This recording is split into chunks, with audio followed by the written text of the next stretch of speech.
Baik, bismillahirrahmanirrahim. Assalamualaikum warahmatullahi wabarakatuh. Selamat siang adik-adik sekalian. Pada kesempatan dan pertemuan kali ini itu dalam hal penyusunan perencanaan bisnis, saya akan menyampaikan materi untuk bahan pembelajaran saudara-saudari di pertemuan kewirausahaan, mata kuliah kewirausahaan. Baik, pada kesempatan ini itu saya akan membahas tentang penyusunan perencanaan bisnis, di mana perencanaan bisnis lebih banyak menggunakan data empiris perusahaan karena rencana bisnis hampir pasti akan dijalankan. Dari kapasitas produksi saat ini, jumlah karyawan yang dimiliki oleh perusahaan, modal yang saat ini dimiliki dan sebagainya, informasi berdasarkan data empiris perusahaan yang diperoleh dari data internal perusahaan. Pihak yang membuat perencanaan bisnis adalah internal perusahaan. Karena bisnis yang direncanakan mencakup kompetensi inti perusahaan untuk mencapai keunggulan kompetitif. Dengan demikian, perencanaan bisnis tidak membutuhkan biaya yang relatif besar karena tidak melibatkan pihak lain dan waktu yang dibutuhkan singkat karena rencana bisnis harus segera dilaksanakan agar tidak tertinggal dalam menangkap peluang bisnis yang ada. Penyusunan perencanaan bisnis menggunakan 9 langkah. Yang pertama, jadikan ceritanya bahwa yang menyusun rencana bisnis ini kan tentu adalah pihak internal perusahaan, karena mereka adalah yang sebagai pembuat rencana bisnis. Mereka sesuaikan dengan visi misi dari perusahaan. Apa yang akan dilakukan oleh perusahaan, sebenarnya perusahaan kita itu disesuaikan dengan misalnya perusahaan kita di bidang konstruksi, maka perencanaan bisnis kita tentang konstruksi. Kalau perusahaan kita itu bergerak di bidang pertanian, tentu yang kita lakukan juga itu adalah bidang pertanian, ya, rencana bisnis. Misalnya kita mau bergerak di perkebunan jagung, tentu perencanaan bisnis yang kita lakukan adalah perencanaan perkebunan jagung seperti itu. Jadi itu yang kita lakukan. Jadi rencana bisnis ini itu maksudnya tidak melibatkan orang luar, karena kan orang luar tidak tahu sebagaimana core dari perusahaan kita itu apa. Ini urusan internal perusahaan. Maka dari itu perencanaan bisnis itu yang lakukan ya kita, seperti itu. Nah, dalam rencana bisnis ini tuh terdapat beberapa tahapan. Yang pertama, ringkasan eksekutif, deskripsi perusahaan, target pasar, kompetisi, rencana pemasaran penjualan, rencana operasi, rencana manajemen, perkembangan masa depan, serta rencana finansial. Rencana eksekutif itu bicara tentang inti dari perusahaan, ya. Habis itu target pasarnya seperti apa, lalu rencana pemasaran dan penjualan seperti apa, rencana operasinya seperti apa, rencana manajemennya seperti apa, perkembangan masa depan atau perambalan masa depan. Berikutnya tentang analisis SWOT. Jadi analisis SWOT ini, SWOT analis adalah suatu metode perencanaan strategis, ya, yang digunakan untuk mengevaluasi faktor-faktor yang menjadi kekuatan, kelemahan, weakness, peluang, opportunity, dan ancaman, threat. Jadi analisis SWOT ini sebenarnya analisis yang digunakan oleh perusahaan, analisis sederhana yang umum digunakan dalam dunia bisnis, yaitu menggunakan analisis SWOT.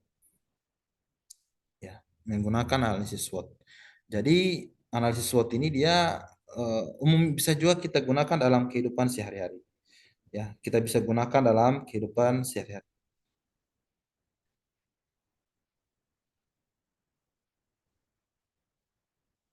Nah, eh, kayaknya untuk materi perencanaan bisnis itu sudah di PPT yang lama ya. Kalau kita mendeskripsikan strategi keuangan untuk perusahaan. Oke. Jadi rencana finansial itu sudah kita bahas di pertemuan lalu cocok. Jadi kita bahas tentang analisis SWOT. Nah, jadi mungkin terjadi ancaman yang akan mungkin terjadi dalam mencapai suatu tujuan dari kegiatan proyek kegiatan usaha perusahaan atau lembaga dalam skala yang lebih luas. Nah, untuk keperluan tersebut diperlukan kajian dari aspek yang tadi, aspek SWOT, ya, dalam hal aspek lingkungan yang baik untuk keperluan uh, berasal dari lingkungan internal maupun eksternal yang mempengaruhi pola strategi perusahaan lembaga dalam mencapai tujuan. Nah, metode SWOT banyak dipakai di dunia bisnis dalam menetapkan perencanaan strategi perusahaan atau strategi planning berkaitan dengan aspek penerapan di dunia bisnis. Jadi, proses perencanaan bisnis membutuhkan penilaian mengenai kondisi saat ini dan gambaran di masa ke depan yang mempengaruhi proses pencapaian tujuan perusahaan.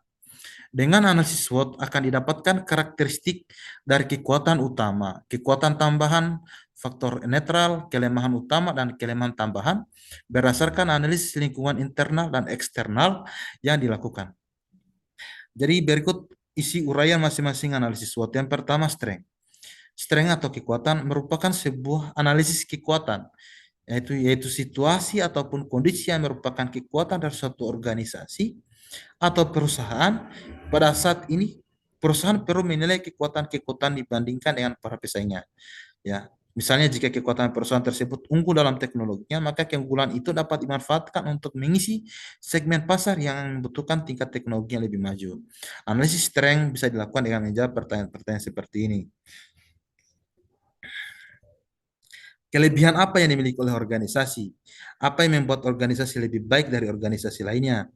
Keunikan apa yang dimiliki organisasi? Apa yang menyebabkan kita mendapatkan penjualan? Apa yang dilihat oleh atau dirasakan oleh konsumen kita sebagai suatu kelebihan? Ini pertanyaan-pertanyaan letak di mana kekuatan kita atau perusahaan kita kuatnya itu terjawab dengan 5 pertanyaan ini. Lalu berikutnya kita yang bahas tentang weakness. Weakness ini merupakan analisis kelemahan, yaitu situasi ataupun kondisi yang merupakan kelemahan dari suatu organisasi atau perusahaan saat ini.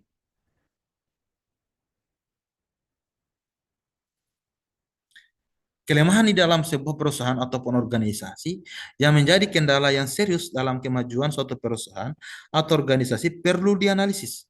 Analisis weakness bisa dilakukan yang menjawab pertanyaan sebagai berikut, misalnya, apa yang dapat ditingkatkan dalam organisasi? Apa yang harus dihindari oleh organisasi?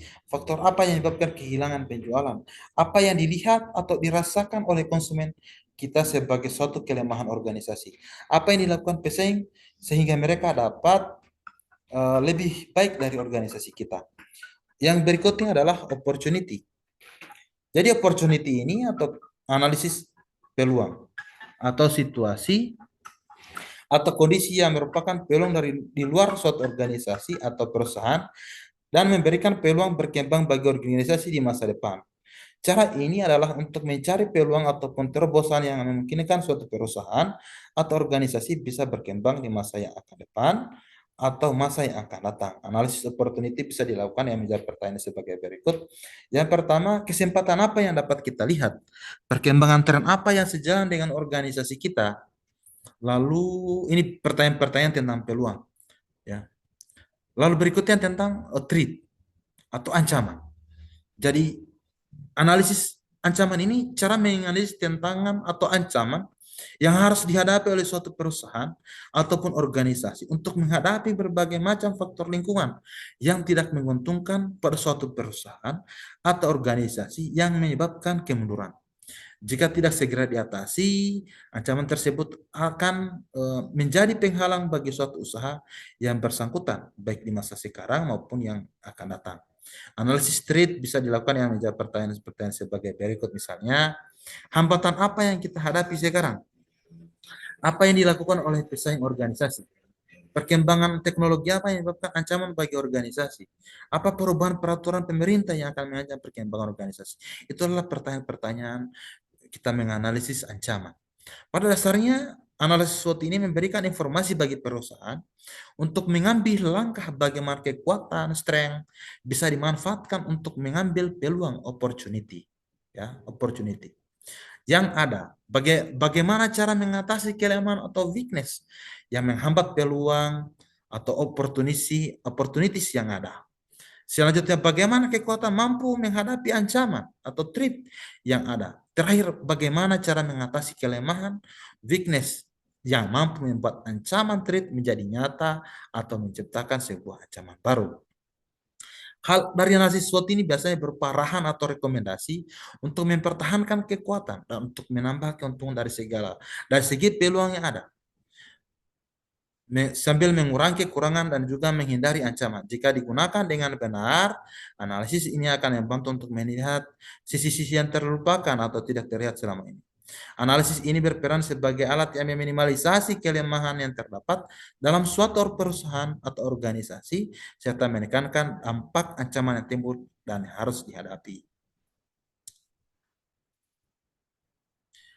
Faktor lingkungan dalam analisis SWOT. Berikutnya kita berbicara tentang faktor lingkungan dalam analisis SWOT. Ada dua macam lingkungan yang berpengaruh dalam analisis SWOT, yaitu lingkungan internal dan eksternal.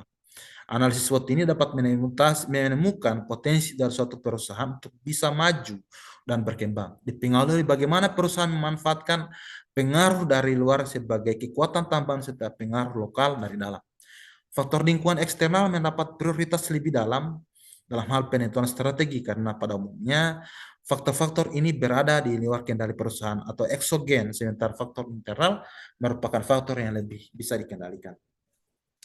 Jadi faktor internal atau strength, weakness, kekuatan adalah faktor internal yang ada dalam perusahaan yang bisa digunakan untuk menggerakkan perusahaan yang ke depan. Suatu kekuatan atau strength hanya akan menjadi keunggulan kompetitif bagi suatu perusahaan apabila kekuatan tersebut terkait dengan lingkungan sekitarnya, yaitu jika kekuatan itu dibutuhkan atau bisa mempengaruhi lingkungan sekitar. Jika ada pada perusahaan lain juga terdapat kekurangan, kekuatan atau kompetensi inti yang sama, maka kekuatan harus diukur dengan membandingkan kekuatan perusahaan lainnya. Dengan demikian, tidak semua kekuatan yang dimiliki perusahaan harus dipaksa untuk dikembangkan karena terkadang kekuatan tidak terlalu penting jika dilihat dari lingkungan yang lebih luas. Demikian pula tidak semua kelemahan dari perusahaan harus dipaksa untuk diperbaiki, terutama untuk hal-hal yang tidak berpengaruh pada lingkungan sekitar. Jadi faktor internal atau strength dan weakness antara lain meliputi bagaimana sumber daya yang dimiliki, bagaimana kekuatan keuangan atau finansial, kelebihan atau kelemahan internal organisasi, bagaimana pengalaman-pengalaman organisasi sebelumnya, baik yang berhasil maupun yang gagal. Yang kedua, faktor eksternal atau opportunity dan threat. Peluang dapat ditemukan dengan membandingkan analisis internal yang dilakukan di suatu perusahaan antara strength dan weakness dengan analisis internal dari kompetitor lain. Sebagaimana kekuatan, peluang juga harus di-ranking berdasarkan probabilitas keberhasilannya sehingga tidak semua peluang harus dicapai dalam target dan strategi perusahaan. Faktor eksternal, opportunities dan threat antara lain meliputi tren, budaya sosial politik, ideologi, perekonomian, sumber dan permodalan, peraturan pemerintah, perkembangan teknologi, peristiwa yang terjadi, serta lingkungan. Ini faktor-faktor di luar perusahaan atau faktor eksternal. Baik, untuk itu bab tentang analisis SWOT itu saudara bisa baca ya, bisa ada rangkum berdasarkan referensi-referensi yang ada. Intinya tentang SWOT ini adalah analisis yang sangat sederhana yang dilakukan oleh perusahaan ya atau kita secara pribadi ketika kita ingin melakukan sesuatu maka kita melakukan analisis ini. Pasti kita timbang-timbang sebenarnya apa yang kita miliki. Itu kan menjadi kekuatan. Lalu apa kita punya kelemahan kalau kita mau buka bisnis perkebunan misalnya? Apakah kita memiliki modal yang cukup? Apa kita memiliki lahan? Itu kekuatan. Apakah kita tidak punya lahan? Itu kelemahan. Terus apakah kita bisa melakukan itu? Nah, itu namanya peluang. Oh bisa, saya bisa mobile untuk pergi selalu memantau itu. Lalu apa kelemahannya? Oh di sana kalau kita buka eh, curah hujannya kurang atau debit airnya kurang, tanahnya sering kekeringan. Itu kan ancaman. Jadi sebenarnya bahwa analisis SWOT ini adalah analisis yang sangat sederhana yang bisa kita terapkan dalam kehidupan sehari-hari. Nah, untuk penjelasan analisis SWOT ya di bab ini tuh saya cukupkan sampai di sini. Saudara tinggal merangkum saja bab ini. Nanti eh, kita sambung lagi di video berikutnya sebagai bahan pembelajaran di bab kedua. Untuk itu saya akhiri dengan ucapan Assalamualaikum warahmatullahi wabarakatuh.